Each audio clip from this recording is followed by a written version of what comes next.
Now, NATO's Secretary-General says the recapture of a town in eastern Ukraine within the territory that Russia just declared it's annexed shows that Ukrainians can push back against Vladimir Putin's forces. The retaking of Liman is a significant gain for Ukraine. Our senior international correspondent Ola Garin and camera journalist Gotke Karaltan sent this report from the front lines in Bakhmut.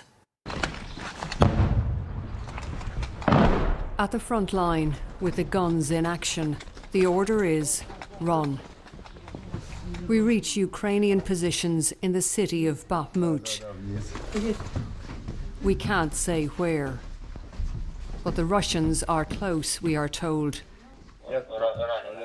Just 400 meters away. Troops are standing their ground here, but in this corner of the Donetsk region, it's tough.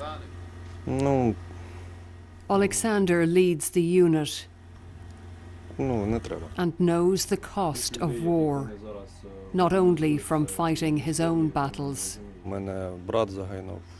My brother died, he says, but I don't know where and when exactly, because he was drafted by a different drafting office in a different region. As well as my brother, a few of my comrades died.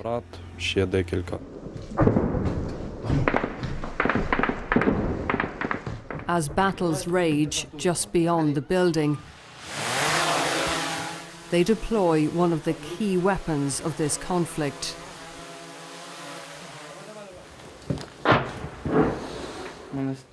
Roman, the drone operator, has become a father since the war began. He has seen his baby son, Kirillo, only once. He's fighting, he says, to stop the Russians committing more atrocities. I don't want them to do what they did in Bucha, he tells me. I lived in Kiev. I understand very well what women feel.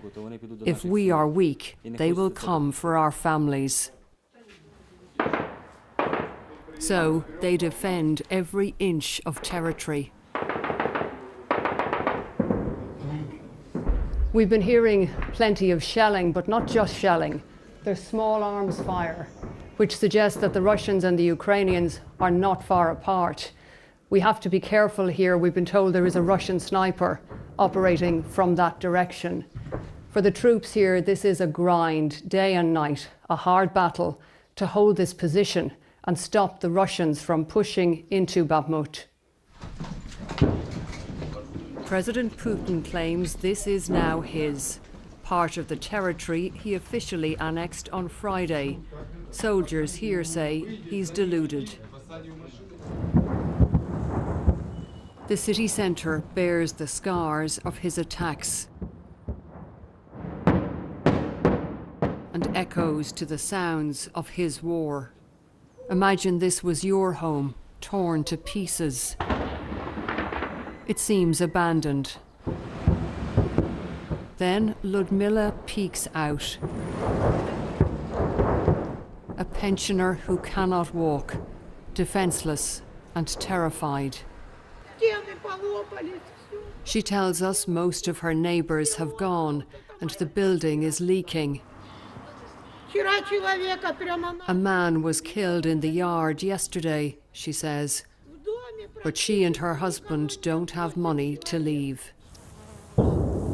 At the cemetery, on the city's edge, a last goodbye for a loved one. There are plenty of fresh graves here for those killed in recent months.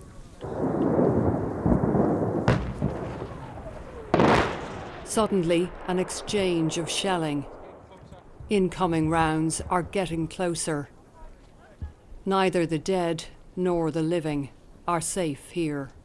Let's go, guys, let's go. Let's go. Orla Guerin, BBC News, Bakhmut. Well, our correspondent Hugo Bachega is in Kiev for us. I mean, extraordinary scenes in Orla's report there. Really brings it home just what people are still living with. But this does feel like a very uncertain and frightening period because of this annexation. It's not clear what's going to happen next.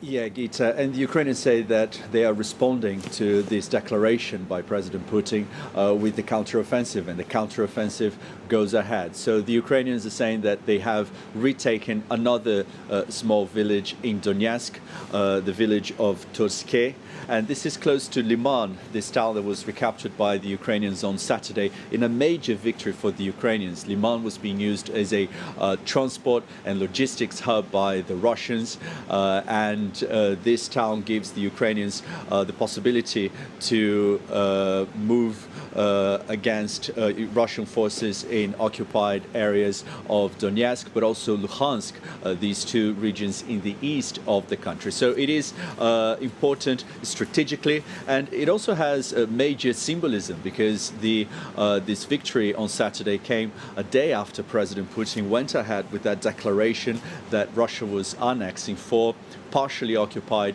regions of Ukraine, including Donetsk, a move that has been dismissed by the Ukrainians and by almost everybody outside Russia as illegal with no legitimacy. So very important for the Ukrainians, and that is what is happening in the east of the country. But last night, President Zelensky said the Ukrainians managed to retake two small villages in the south, in the Kherson region, and for weeks we've been watching developments in Kherson, intense fighting happening there, no changes in terms of military position. So if these advances are confirmed, they would mark a significant gain for the Ukrainians also in Kherson. Okay, Hugo Bachega in Kiev, many thanks indeed.